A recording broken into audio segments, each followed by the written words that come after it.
Okay guys, so ayun, dahil mamaya pa yung pasok ko, so punta muna tayo doon sa may birthday. Makiki-birthday lang or makikikain. So may na lang guys, malibre yung lunch natin. So tara na, let's go.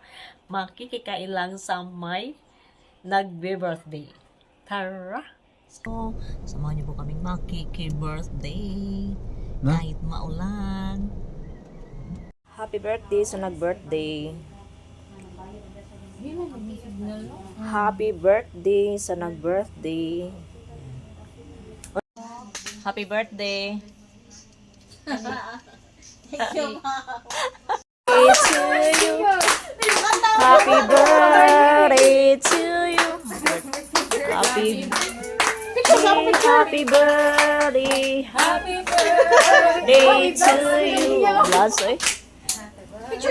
So, hello guys. So, ayan. So, kagagalala namin sa birthday party ng aming kasama sa work guys. At nakabring home ko ako. So, ito. May cake at saka kasama cake. So, ayan. Nalibre po kami ngayon guys. And, thank you sa nag-birthday. Happy birthday only. Kain tayo.